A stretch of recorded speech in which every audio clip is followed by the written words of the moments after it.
Oke, pada kesempatan kali ini saya ingin bahas tentang Sido ya. Jadi dalam kejadian beberapa hari terakhir ini sedang rame-ramenya di mana Sido mengalami penurunan harga yang lumayan cukup dalam setelah rilisnya laporan keuangan. Sido terkoreksi dalam satu minggu itu mencapai 21%-an ya. Kalau kita lihat di sini, di mana hal ini sepertinya belum pernah terjadi terhadap Sido, terutama pada saat masa dalam kondisi market baik-baik saja ya. Kondisi market seperti ini sedang baik-baik saja, tapi harganya Sido terbanting ya. Jadi apa yang terjadi dengan LK-nya Sido dia? Di sini saya coba mau sharingkan opini saya mengenai Sido, mengapa hal ini bisa sampai terjadi pada dirinya. Apa yang salah denganmu? Oke, kita pakai Stockbit di sini. Kemudian kita coba lihat laporan keuangannya ya, terutama pada sisi laba rugi. Kita coba perhatikan mulai dari tahun 2017 ya. Kalau Anda perhatikan sejak tahun 2017 bahkan tahun 2016 ya, kita coba lihat dari tahun 2016. Anda lihat sales ya, setiap kuartal meningkat ya. 608 miliar, 689 miliar ya.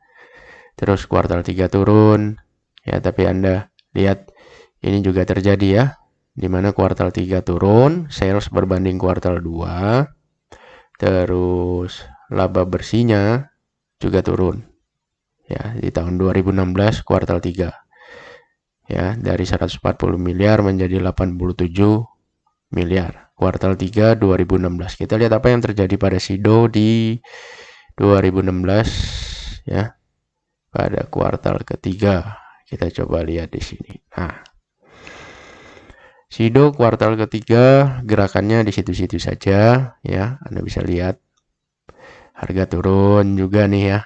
Kuartal 3 berarti di kisaran Oktober, November di sini ya. Jadi setelah rilisnya LK ya harga masih di situ-situ saja, karena pada saat itu status Sido bukanlah sebagai suatu emiten yang banyak fund membelinya. Ya, statusnya pada saat itu masih termasuk emiten yang biasa-biasa saja, bukan termasuk emiten consumer yang sudah teruji growth-nya apa segala macam, belum. Ya.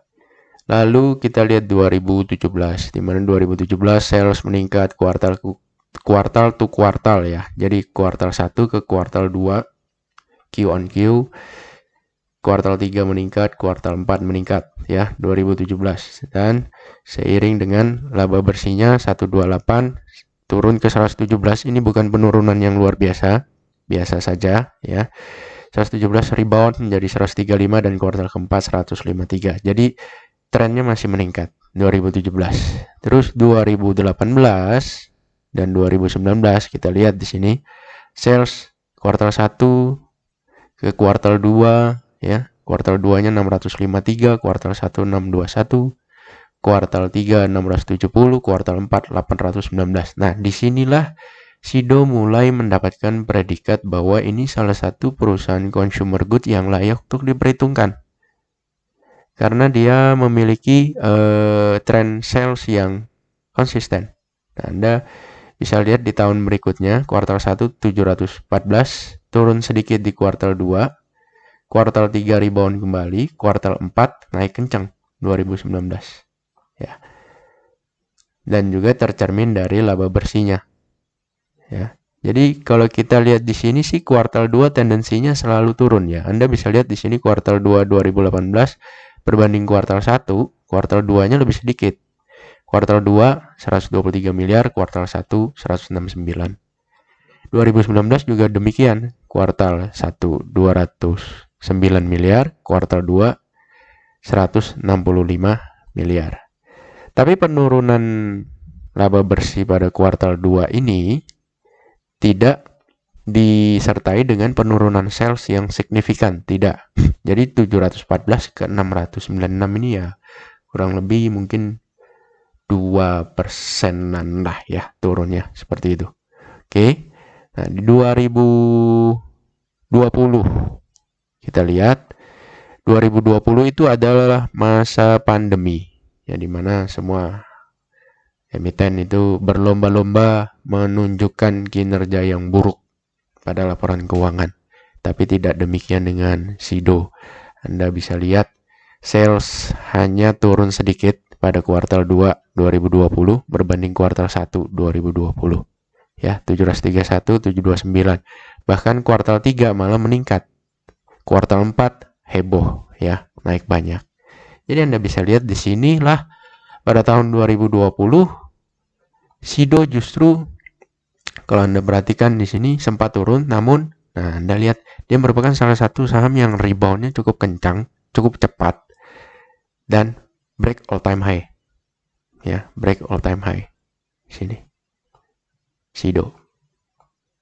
Ya. Bahkan kalau bisa kita lihat mantapnya itu di sini. Break. Saya zoom. Ya, seperti ini. Tercermin dari kinerja laporan keuangan 2020. Ya, rebound cepat karena didukung oleh laporan keuangan yang solid pada saat pandemi. Semua orang lagi berlomba, semua emiten berlomba-lomba menunjukkan kinerja buruk, dia malah bagus. Kemudian kinerja tersebut berlanjut di 2021. Anda bisa lihat sales Q1 ke Q2 naik, Q2 ke Q3 naik, Q3 ke Q4 naik. Demikian juga dengan net income, laba bersih 269. Selalu kuartal 2 turun sedikit ya. Kuartal 3 rebound, kuartal 4 tertinggi. Seperti itu. Nah, namun dengan 2022 cukup berbeda. Di mana pada saat ini ekonomi sedang baik-baik saja, tidak ada masalah ya. Terus katakanlah ada inflasi, tapi kan bahan baku daripada produk-produk Sido muncul ini kan bukan sensitif terhadap kenaikan harga-harga barang. Ibaratnya simpelnya gini, ini jamu gitu loh, herbal. Ya, katakanlah ada kenaikan pun, tapi dia tetap bisa recover dari sisi margin yang masih besar. Ya, jadi harusnya dengan kondisi tersebut, sales tidak akan turun drastis, harusnya. Ya, karena bagi perusahaan consumer, jika sales turun drastis, itu merupakan suatu alarm, pertanda bahwa ada yang tidak baik-baik saja dengan produk perusahaan. Kalau sampai salesnya turun lumayan. Anda lihat di sini sales dari tadi tidak pernah turun drastis dari Q ke Q ya, kuartal 1 ke kedua, 2 ke 3 gitu ya. Kalaupun turun mungkin hanya sekitar 2%. Tapi berbeda dengan tahun ini. Dimana kalau kita lihat tahun ini kuartal pertama 880 miliar sales.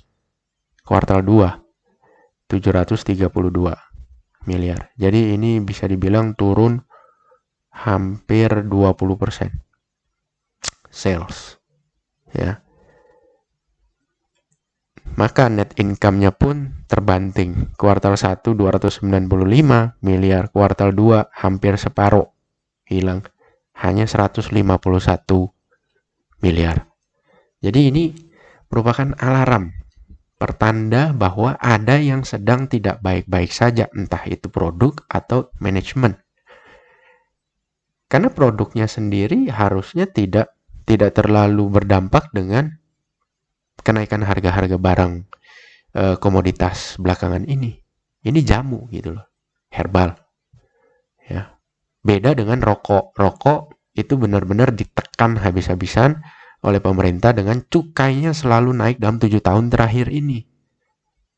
Jadi kalau kita melihat gudang garam dibanting ya wajar, karena dia demi mempertahankan sales agar tidak terkikis, dia tidak menaikkan harga rokoknya, otomatis margin profitnya pun tergerus, bahkan sampai mencatatkan kerugian pertama kalinya bagi gudang garam di kuartal kedua tahun 2022 ini.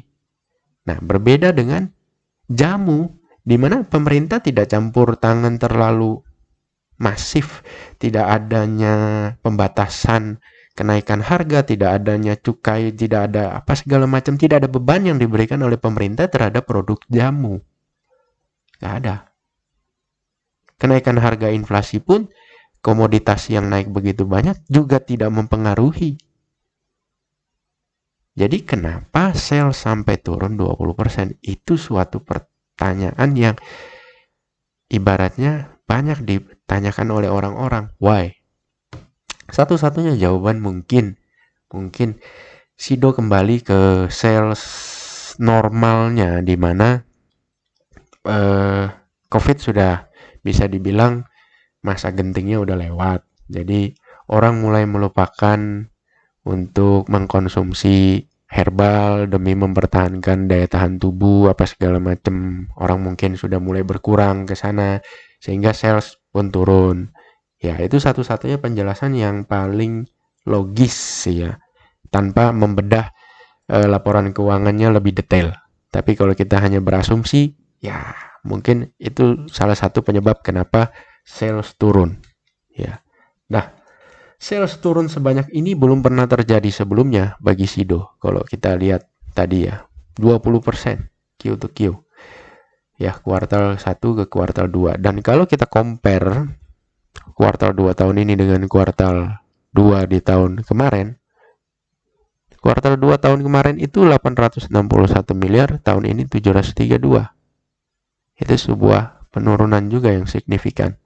Di mana hal ini kalau kita lihat belum pernah kayaknya terjadi penurunan year on year ya terhadap kuartal ya. Belum pernah. Ini kalau kita perhatikan ya, 2019 Q2, 2018 juga tidak turun. 2018, 19, 17 ke 18 tidak turun, naik ya. Terus 16. Nah, 16 ke 17 turun ya, sekitar 15 persenan. Ya. Laba bersih juga turun. Ya. Tapi kali ini yang paling parah, turunnya sekitar 20 persenan. Bahkan Q to Q ya, Q1 ke Q2 pun turunnya cukup drastis. Jadi hal inilah yang membuat buangan masif ini terjadi. Karena belum pernah terjadi sebelumnya kepada Sido muncul penurunan laba bersih sebesar ini. Dan kalau kita bikin ini menjadi weekly, maka Anda bisa lihat ini adalah penurunan mingguan yang kayaknya terbesar ya.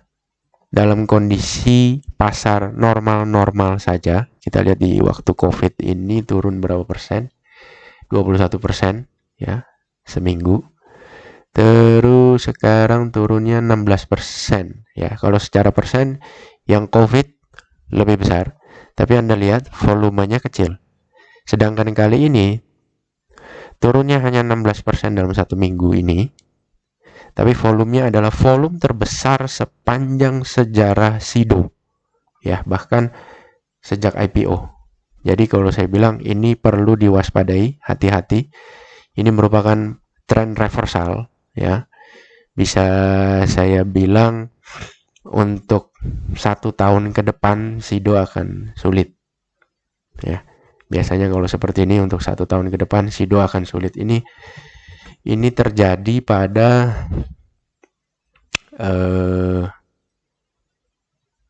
Unilever pun tidak seperti itu, tapi Anda bisa lihat buangannya luar biasa ya, turun drastis. Ini kalau tidak salah di sektor consumer. Nah, pada gudang garam ya terjadi, di mana ini volume turun terbesar sepanjang sejarah gudang garam ya pada 2019 September ya. Jadi ibaratnya ini adalah volume penurunan terbesar ya. Harga turun volume besar sekali sepanjang sejarah, bahkan sejak IPO dari gudang garam. Dan Anda bisa lihat apa yang terjadi selanjutnya, tren harganya pun turun. Nah, feeling Ya, berdasarkan apa yang saya pahami tentang reaksi dari price action and volume, ini merupakan trend reversal sehingga outlook untuk Shido kedepannya akan suram. Ya, selama dia tidak bisa memperbaiki kinerja laporan keuangan di mana ibaratnya kuartal berikutnya dia bisa recovery, laba bersihnya kembali on the track, terus sales juga naik kembali, ya paling nggak di 800 miliaran atau 900 miliar. Kalau itu dia tidak bisa lakukan, maka berat bagi Shido untuk bisa kembali di atas 900, kayaknya akan sangat berat.